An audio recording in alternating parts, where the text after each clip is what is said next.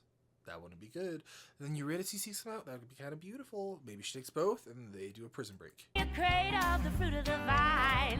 Takes a lot of medicine to make it through the winter time. Way down, Hadestown, way down under the ground. Every little penny in the wishing well, every little nickel on the ground. All them shiny little heads and tails, where do you think they come from? They come from way down, Hadestown. So every penny in the wishing. Okay, so that's directly going to the mining that was set up, but also wishes come from Hadestown, or what lets you interact with wishes. I don't know if that's supposed to be read into. Down under the ground.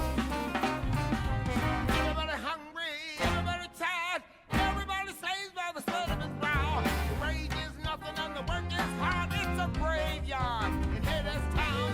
Way down.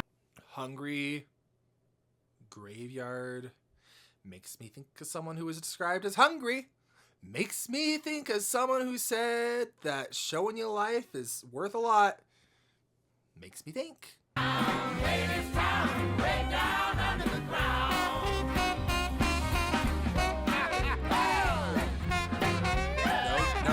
No. No. It's too sweet. I can't handle it. Mr. Hades is a mean old boss. With a silver whistle and a golden scale. An eye for an eye. And he raised the cost. An eye for an eye. So for sale. Okay, eye for an eye. That's showing that Hades is someone who, like, there's a method to his cruelty, or at least that's how they're framing it. Oh, an eye for an eye. This better not be a Persephone for Eurydice. Whistle and a golden scale. An eye for an eye. And he raised the cost. An eye for an eye. So for sale. Show to the king on the chromium throne. Throw to the bottom of the Sing Sing The cell. little wheel squeal and the big wheel roll. And you better forget about your wishing well. Way down, Hadestown, way down under the ground. I'm overthinking it. Okay, she's gonna On the leave. road to hell, there was a railroad car. Mhm. And the car door opened and a man stepped out. I hope he talks like this. Everybody looked and everybody saw it was the same man they'd been singing about. Okay. You're early. I missed you. Oh, I believe. Hey, he does sound like this. Mr. Hades is a mighty king. Must be making some mighty big deals. Seems like he owns everything. Kinda makes you wonder how it feels. No! All aboard! All right. Okay. A two. All right. 2, 3, 4. Way down, Hadestown, way down under the ground. Way down, Hadestown, way down under the ground. We got away. Down under the ground. We got away safe. Way down Oh. under the ground.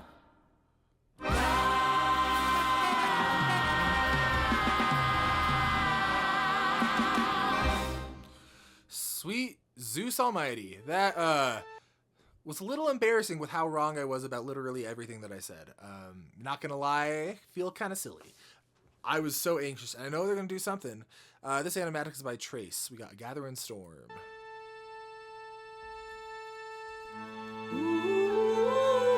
Oh, I was so nervous.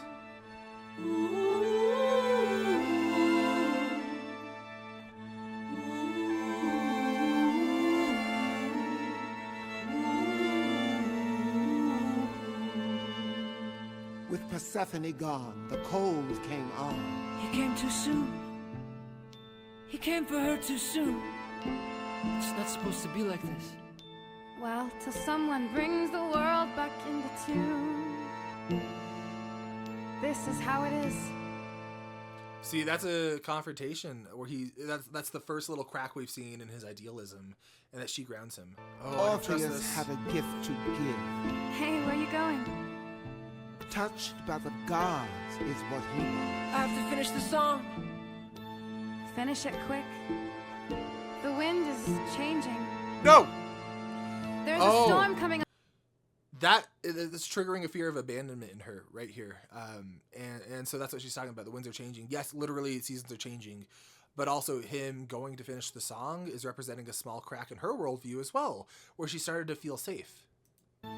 Finish it quick. The wind is changing. There's a storm coming on. Wind comes up. We need food. She's hungry. We need firewood.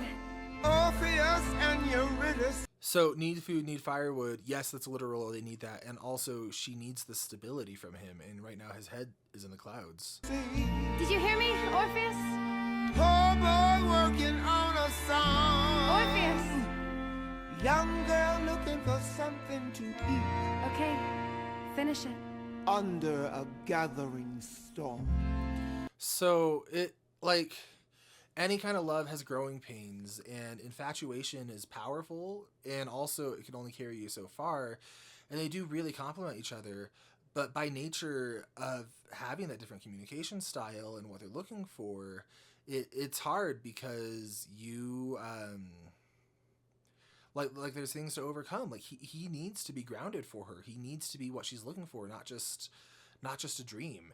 And she needs to see that he lives in dreams. Okay.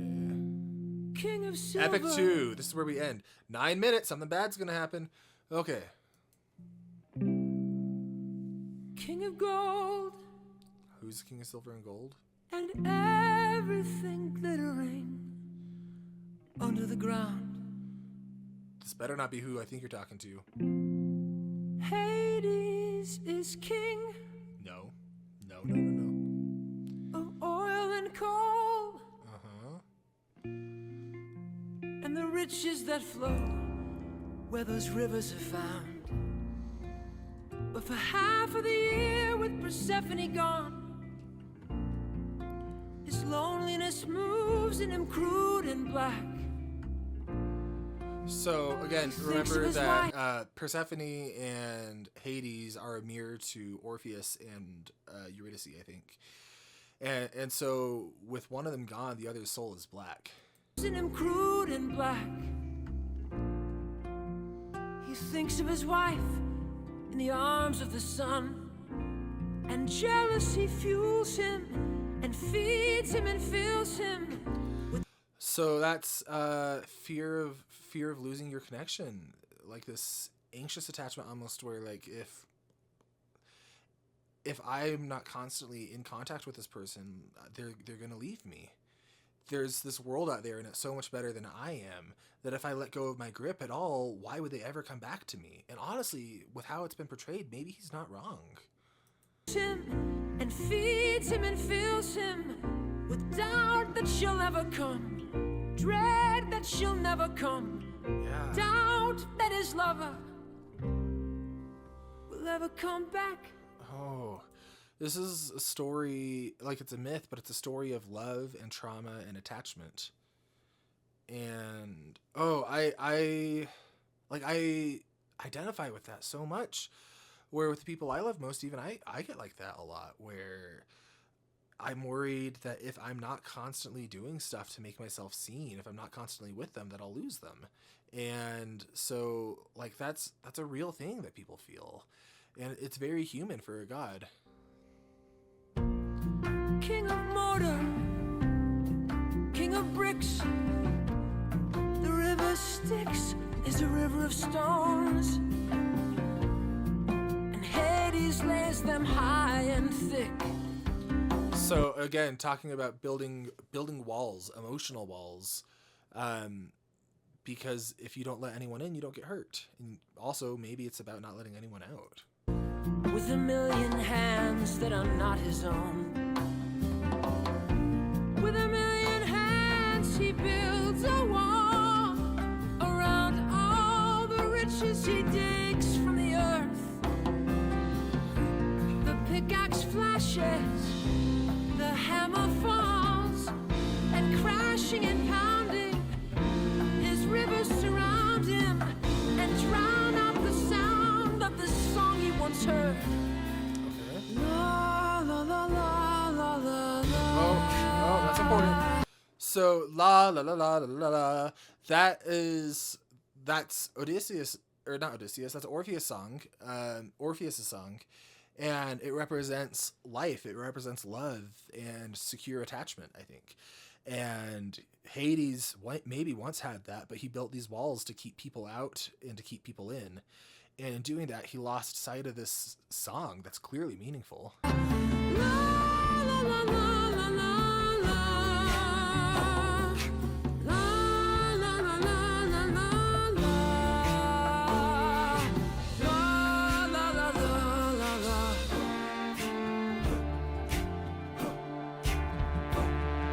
Why does it sound like a train? Ah, no.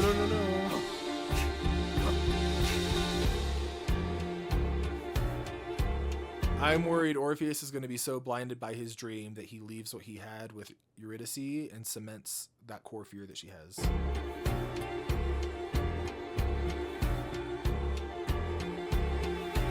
Oh, keep your head low. Oh, you gotta keep your head low. If you wanna keep your head, oh, you gotta keep your head low. If you want to keep your head, you got to keep your head low. What's that saying?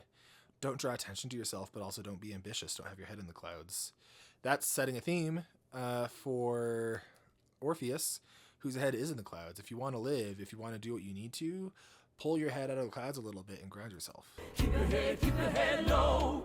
Oh, you gotta keep your head low. If you wanna keep your head, oh, you gotta keep your head. In the coldest time of year, why is it so hot down here? Hotter than a crucible. It ain't right and it ain't natural. Oh, lover, you were gone so long. Lover, I was lonesome.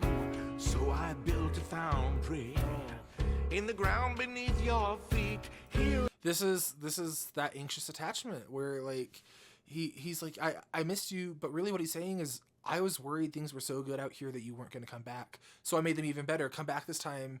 And I bet what he's hoping deep down is he can make it so good she won't even want to go back.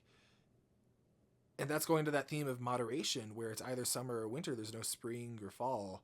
And with him, it's all or nothing. He goes to extremes. With everyone, they're fighting the extremes. Lover, I was lonesome. So I built a foundry in the ground beneath your feet. Here I fashioned things of steel, oil drums and automobiles. Then I kept that furnace fed with the fossils of the dead. Lover, when you feel that fire, think of it as my desire. Think of it as my desire for you. Again, they're mirroring each other. And we get that theme, the la la la la. This, like, ode to moderation, I guess. La, la, la, la, la, la, la, la, la.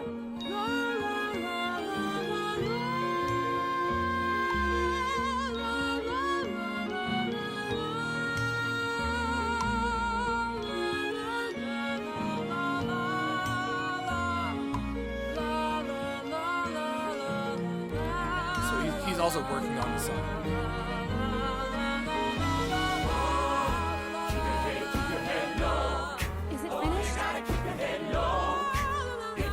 Oh, and she needs him to be present. That's what she needs, and he can't provide it. Not yet. He can't even communicate. Is he always like this? And she was so infatuated that she married someone, or at least swore herself to someone she doesn't fully even know by their own admission. Is he always like this? There's fear there. She's scared she's going to get abandoned. And maybe she will. Looking high and looking low for the food and fire. What I know we need to find, and I am keeping one eye on the sky and trying to trust that the song he's working on is gonna shelter us from the wind to the wind. And she wants to trust him so badly, but it's blind faith. That's what it is. She doesn't know him. like relationships can be really good, but then when they go through hard times, like that's when it's like that's the crucible. And like that's when people's true selves are revealed. And right now she's seeing a side of him she hasn't seen. It's not necessarily a bad side, but it's a lot less initially or obviously compatible. And I mean, I think that's a beautiful thing to portray. They both have to grapple with it.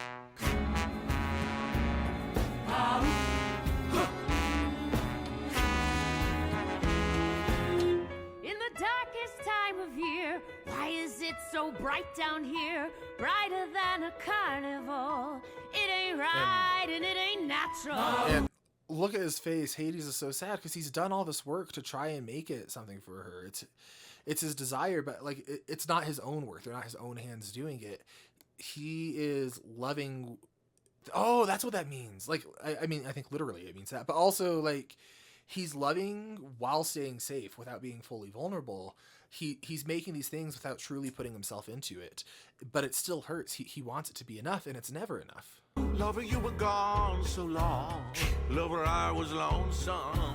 So I laid a power grid in the ground on which you stood. And wasn't it electrifying when I made the neon shine silver? So a power grid, he's making things to try to solve issues that she's not voicing. What they need to do is communicate. Not gonna happen, I bet. And wasn't it electrifying when I made the neon shine silver screen cathode ray brighter than the light of day? Lover, when you see that glare, think of it as my despair. Think of it. And what he's doing here, it's not quite manipulation, or maybe it is, but I don't see this as maliciously possessive. I see this as someone who is so scared of being hurt that he is so controlled. Like he's like he's not listening to what she needs. He's listening to what he can provide. He's saying, what do they have out there that I don't have down here? They got a sun. I got a power grid. Damn it. And he's trying to be the exact thing that she's craving, but without actually discussing it.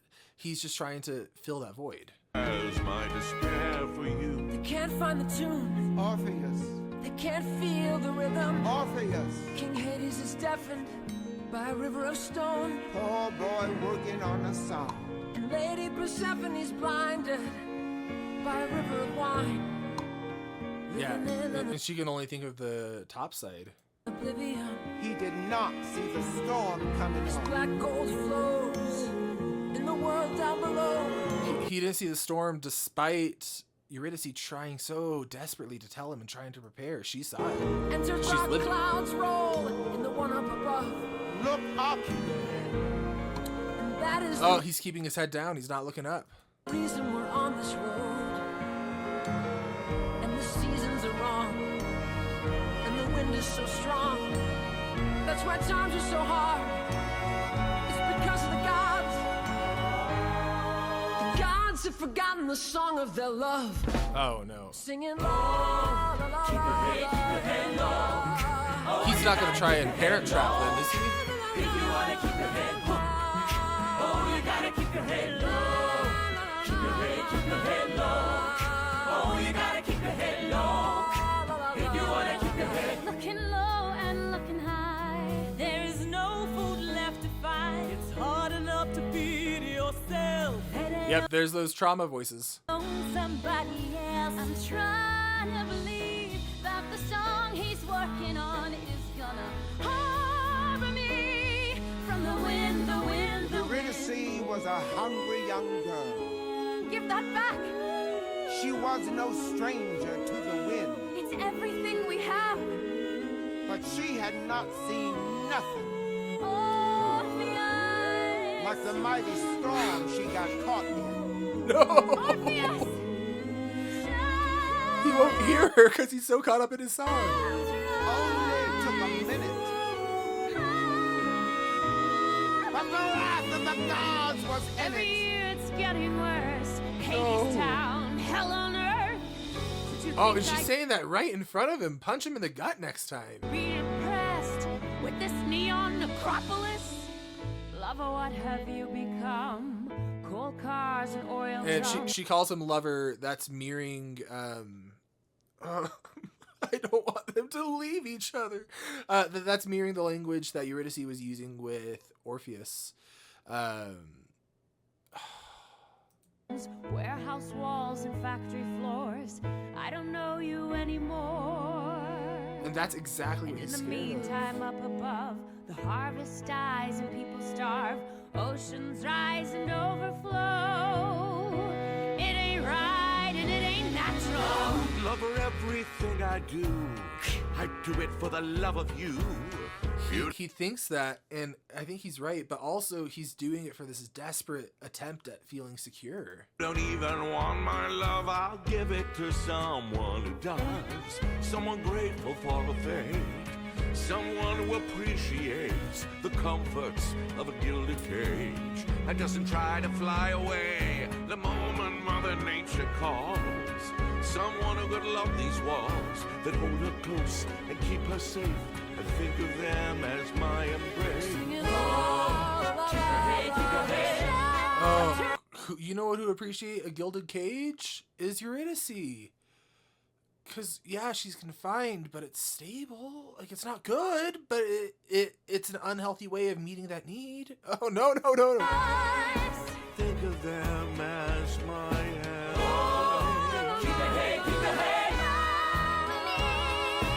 Think of them as my embrace. Oh, and they got the bag. Shit. Of you.